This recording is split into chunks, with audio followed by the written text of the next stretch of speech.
How's everybody doing? Everyone's good? My microphone, my computer, everything has a mind of its own. It wants to work when it wants to, and not work when it doesn't want to. Today's video, I'm going to talk to you guys about the spread contract equalizer. It's completely free. I spent many hours to find this. It's completely free. They're hard to find, and I got lucky and I found a gentleman who has a bunch of spreadsheets, and he has a track record, a plethora of spreadsheets that he's designed. And this specific one, I swear, for anyone that's a commodity trader, and if you've heard of spreads, this is like a gift to have somebody that has made this, because to try and make this on your own, and this Excel stuff is past my head. What we're doing today with this is, let me give a little summary. So when you're trading commodity term structure spreads, so you're doing a calendar, wheat versus wheat, and I'll show you an example of one here that, of course, we missed because we're just too distracted with other things. When we're looking at trading wheat versus wheat, that's an intra calendar spread, and then there's inters. You could trade hog versus cattle, right? And you want to trade these things. These are spreads. It's so much okay when it's a calendar, right? Because it's the same product. The notionals will be the same. But whenever they're mixed, you want to trade the S&P 500 versus the NASDAQ, or small cap Russell versus tech, right? A NASDAQ or whatever. And they're slightly off, and you need to accommodate the notional contract value size so that, one, especially the main reason, the exchange will cut you a big break on the margin required to hold these overnight. Overnight meaning over 1 day. Anything you do over 1 day is not a day trade, it's a swing trade, and then the term is up to you, right? So, but to do that process, to hold overnight, margining can be drastically reduced by up to 90%. Okay, now, you guys like my invisible background? It's all corny. Look at that. Completely crap. Hey, whatever. It's a little nicer than my plain whiteboard office, so I figured I'd do this. So anyway, the span margining is huge. I mean, it could be significant. I mean, you have a ES margin to hold a contract at $12,000 a night, and if you put it as a spread against another equal sector, and as long as the ratios are correct, what we're going to do here, then you could be paying as little as maybe $2,000, or a calendar spread where it might cost $1,500 or $2,500 to hold one wheat calendar. Not calendar a contract, but if you calendar them together, I mean, your margin could be as low as $500. And the advantages of doing this, we're not going to get too much into that. Obviously, some of you that are watching this know, you're not trading all the different dimensions that an option has. You put it on an option. First of all, it costs up front a lot of money, $4,000, $5,000, and then you're going to deal with a lot of different things that they do in the option space, right? So it's multi-dimensional things that can happen. Not that it's not hard. It's just cash on cash return is not as effective as well. A lot of reasons, but we got to get the ratios right for that margining purpose, right? And so there's a few ways to do it, and I'm going to leave line 2 and 3 completely out of this. It's going to be your guys' job to get this link, take the link that was hard to find, download it, and the guy will email this to you after you sign up or something, because he's going to put you on his mailing list. He's going to send you some really cool data about having Excel to beat the markets, by having stats and stuff like that. What we're going to use today is the first one, which is single currency, which is just, we're trading a product that basically is correlated. It's going to have a dollar value as what it's being exchanged for. The price is in dollars, and that's about it. The other processes, as you see here, are, if contracts are quoted with different units, pounds versus bushels, you gotta take that into fact. Like, if you're gonna do gold versus copper, one is in troy ounces, the other one is in something else, pounds or something like. Actually, I hear gold is in troy ounces, and then copper is in pounds, and there's conversions in there, and you got to do this. It sounds like it's BS and it's too much work, but guys, when you do this right, you get the smart investors, smart guys do this. They get the best capital return on their money. Not only that, they get all the span, because they're getting the span margining, they're getting the best cash on cash return. They're also getting a little volatility, headwind diversion. They don't need to deal with a lot of overnight fear, right? And that's why they're spreading. That's what you should be doing. And if you're watching this video, obviously you're interested. The last one is a currency differentiation, and this happens rarely when you're dealing with, different currency pairs, or if you're dealing with maybe different stocks in a different.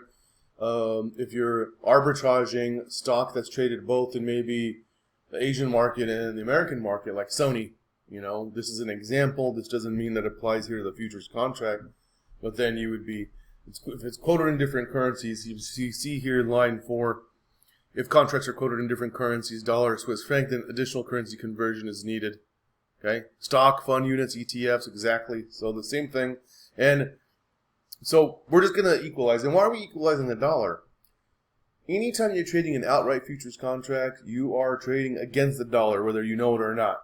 If it's exchanged in dollar, that's what you're doing. If you're trading crude oil, with the exception now that people are swindling crude in different currencies around the world right now, you're trading it against the dollar currency, and so it's kind of already hedged, but it has that dollar volatility.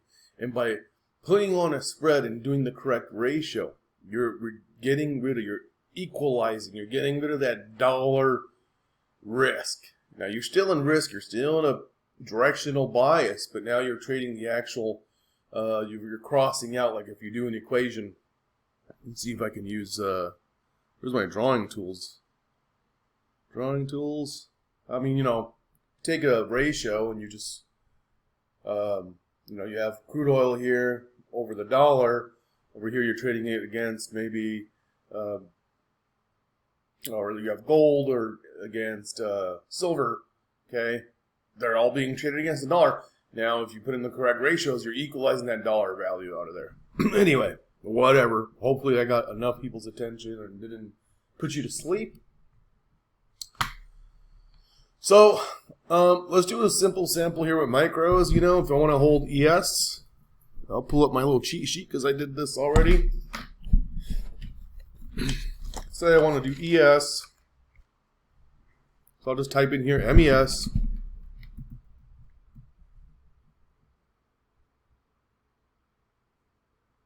On this first box, it's real simple. Let's go ahead here. MES. Contract multiplier on MES is 5 points. If you want this information, look in the last video that I made that talks about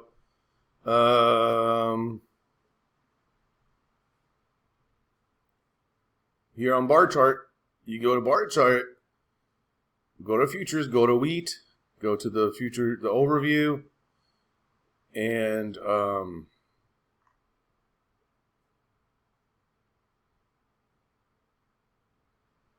go over here to the drop down, and you'll have contract specs. Everything's here. For example, or micro ES. If you're going to get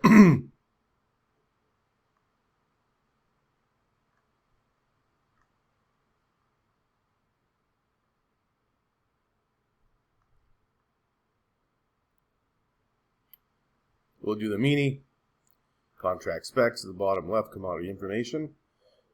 And this is, we're doing micro, so we're at 1/10 of this one. So anyway, you'll get your contract size, you'll know the ticks and all that. You want to get your contract size, and it multiplies it by the current price. Right now we're at 44.48 and a quarter. So 44.48 and a quarter. Let's just go ahead and do this on ES so you guys can see how I'm pulling that info. And we'll do it against the NQ, NASDAQ, which NASDAQ trades at what? $5 20 bucks a point, right? Okay, $5 a tick. ES is 12 bucks a tick. You guys should all know this by now. We'll go to NASDAQ and just get the price real quick. And it's traded at 15,239. Go to contract spec so you guys can see this. Contract size 20, multiply those two, you get its notional value. Right?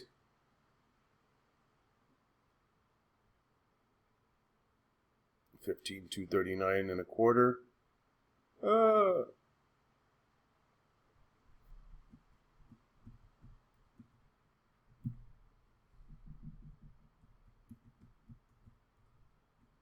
If I do these one-on-one, here's your notional value. So one contract of ES is equivalent to like $224,412.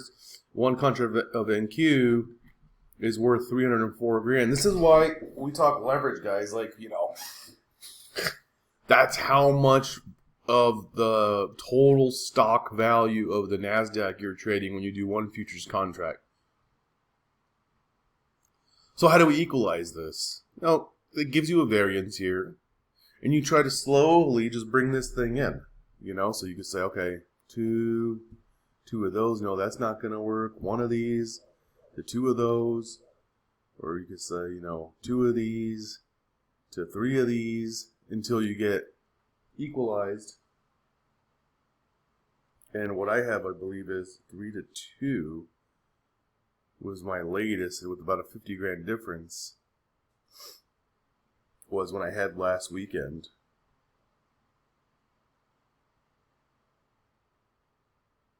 You know, and you would try to minimize that variance, and then that's how you equalize it as much as possible. It's already like 5 contracts there. Just to give you guys an example, if this was done on micro ES, it's just 1/10 the size. And it's about a $5,700 difference at this point. The notionals are quite close, right? So what some people do if they want to get really crazy with this is if they're doing the ES, which I wouldn't get all crazy over it, guys. You know, if there's like $57,000 left in that, what they'll probably do is like balance out with micro on one end. You know, so, but this is how you're going to get your correct dollar equalization out of the trade, and now you're actually trading the actual two products with each other against each other. So I'll go ahead and I'll leave this. I wanted to make this video before I get out of town, guys. I'm leaving town tomorrow to Europe, going to the French Riviera and to the Czech Republic. I'll be back on the 7th of July. It's going to be a long haul out of the U.S. and then coming back, and it's just really emphasis is for the wife and family, so it's a trip. I'll be back, but I'll be, if I could find any videos in between the time, I will. I'm going to be strictly focused on spreads. I've taken my time off from the order flow and the book map. I'm on vacation leave, so it's going to be quiet time. It's going to be work time to make good swing trading money if you guys want to learn how to do this the right way. Now, I'll leave you with this. What's a simple way to do spreads and get really familiar with them? Start with calendars. I can't stress enough how even that's where I'm going to be going back to. It's enough money you could make on calendars. It's safest bet with already some random volatility sometimes that happens in some of these things. It's already riskier enough, and don't get fancy and jump into, in other words, like inner commodities. Inner is going to be crossing stuff, two different kind of crude oils, metal versus a different metal. If you're going to do stock indices, you know, like these futures, go small, you know, put on maybe a micro spread. But really the grain markets is a good place to start. It's an actual physical commodity. They're safer. They're not like interest rates and equities. It's a whole different game there with their efficiency market guys and hedging between both products. You want to start in the grains and you want to do calendars, and it's ample amount of money in there. So if you go to these spreads here, just pick the high volume on bar chart on wheat, for example. I'll show you an example here. We go to future spread, and when you take the July